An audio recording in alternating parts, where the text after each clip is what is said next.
Selamat pagi. Kali ini kita akan menanam bibit padi, yaitu kita membuat sebuah persemaian sebelum kita menanamnya di areal persawahan, teman-teman. Nah, jadi kali ini kita punya bibit ini akan kita semai dulu ya, seperti ini cara menyemainya. Kita tugal di tanah yang kering, kemudian nanti kita tanam. Kita taburkan bibit padi ke dalam lubang-lubang tugal ini, teman-teman. Nah, ada sebagian orang mereka tidak menggunakan tugal ya. Sebagian orang itu mereka langsung menghambur bibit padinya di permukaan tanah-tanah yang kering seperti ini, teman-teman. Mereka tidak menugal, mereka hanya menaburkan langsung. Nah, kalau itu kita terapkan di sini itu kurang efektif ya, teman-teman. Karena di sini banyak sekali terdapat unggas dan burung-burung pipit dan burung gereja yang selalu mengincar kita punya tanaman padi. Nah, jadi kali ini untuk mengantisipasinya kita menggunakan tugal ya. Kita tugal seperti ini, kita buat lubang-lubang kecil seperti ini. Kemudian nanti baru kita masukkan bibit padinya. Lalu kita tutup kembali. Oke, teman-teman, beginilah proses penanaman bibit padi sawah di daerah kami di Pasang Surut di daratan Kalimantan ini, teman-teman. Jadi kita tidak seperti saudara-saudara kita yang ada di Jawa sana, mereka memperlakukan bibitnya tidak seperti ini ya. Mereka hanya menaburkan bibit padinya di permukaan tanah yang terbuka, yang datar, kemudian nanti diambil satu-satu, kemudian ditanam. Nah, kalau itu kita terapkan di sini itu kurang efektif karena di sini kita menanam dia punya bibit padi ini di sekitar pekarangan rumah ya, seperti ini, teman-teman. Makanya kita harus amankan dia punya padi ini di dalam lubang tugal. Nanti setelah dia mulai tumbuh, nanti barulah kita, setelah dia tumbuh berumur sekitar 1 bulan, nanti barulah kita memindahnya ke sawah, persawahan, areal persawahan, teman-teman. Oke, begini caranya.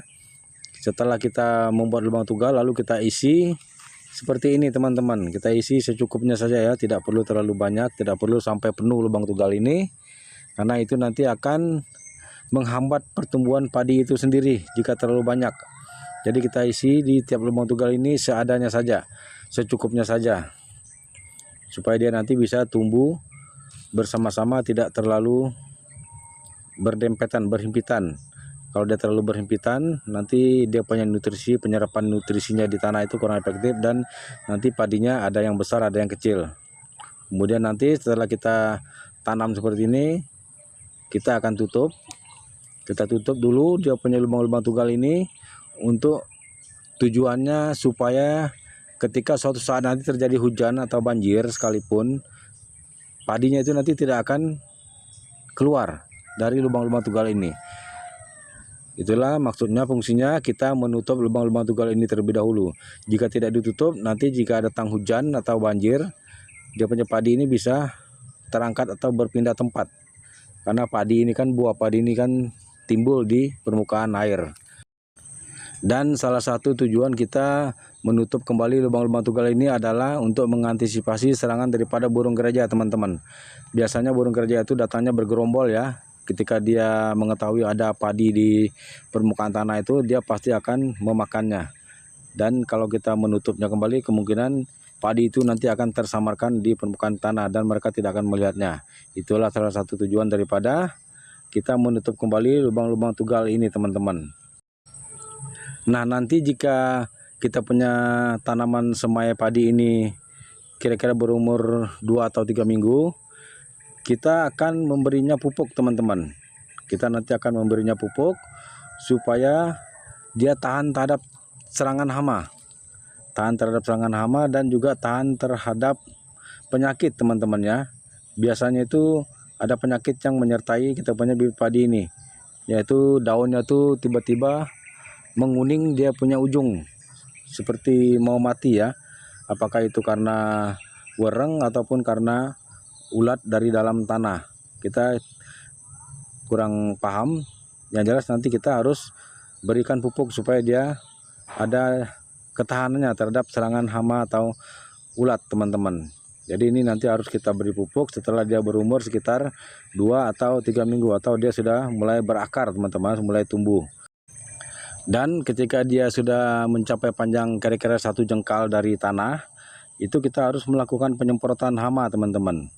Biasanya itu banyak sekali hama atau ngengat yang tinggal di dalam kita punya pohon-pohon padi ini. Mereka itu nanti akan membuat sarang ataupun memakan dia punya umbut atau batang padi ini teman-teman. Jadi kita harus semprot menggunakan pestisida yang khusus untuk bibit padi. Banyak tersedia di toko-toko pertanian yang ada di tiap-tiap kota kita di seluruh Indonesia ini teman-teman. Begitulah cara kita memperlakukan bibit-bibit padi ini supaya dia bisa memberikan hasil yang maksimal bagi kita di masa panen nanti. Mudah-mudahan cuaca juga ikut mendukung ya teman-teman. Tidak terlalu turun hujan. Jika terlalu turun hujan, kemungkinan padi ini juga pasti tidak akan memberikan hasil yang maksimal. Mudah-mudahan juga cuaca mendukung dan ini nanti kita bisa dapat hasil yang sesuai kita inginkan. Oke teman-teman, jika semuanya sudah tertanam, ini nanti akan kita tutup seperti ini ya teman-teman. Ini yang sudah saya tanam beberapa hari yang lalu dan dia sudah tumbuh. Ini nanti akan kita perlakukan seperti ini. Ini ya, coba kita cek di bawahnya ini. Di bawahnya ini padi ya teman-teman, bibit juga. Ini yang sudah saya tanam beberapa hari yang lalu. Tuh kita lihat di bawahnya, di dalamnya, di bawah terpal ini sudah tumbuh dengan baik. Nah kira-kira dia sudah begini, ini akan kita berikan pupuk teman-teman. Kita buka dia punya terpal ini nanti, lalu kita sirami pupuk. Terserah kita ya, mau pakai pupuk urea ataupun pupuk NPK juga itu sangat baik untuk pertumbuhan padi teman-teman. Selain menggunakan terpal seperti ini, kita juga bisa mengamankan kita punya padi ini menggunakan sarlon ya teman-teman. Sarlon yang biasa banyak dijual di pasaran, kita bisa menutupnya di sini sampai dia nanti tumbuh, supaya dia aman dari serangan hama, burung gereja dan burung ruak-ruak teman-teman. Ini kita lihat contohnya di sini ya. Ini yang di sebelah luar ini. Ini saya tutup menggunakan sarlon. Nah ini kan jauh lebih aman dan dia lebih bagus daripada kita tutup ke terpal. Kalau kita tutup ke sarlon, dia masih bisa mendapatkan air dari curahan embun ataupun curah hujan. Oke teman-teman, inilah cara untuk mengamankan kita punya padi ini supaya kita tidak tekor dapat hama. Oke teman-teman, terima kasih telah menyimak video ini. Kiranya video ini bisa memberikan manfaat, wawasan dan juga ilmu pengetahuan bagi kita, terutama dalam dunia pertanian. Semoga kita punya jerih payah ini nanti tidak sia-sia dan bisa memberikan hasil yang seperti yang kita harapkan teman-teman. Oke teman-teman, terima kasih. Sampai jumpa di video saya berikutnya. Jangan lupa like, comment, dan subscribe-nya. Oke, terima kasih. Mantap.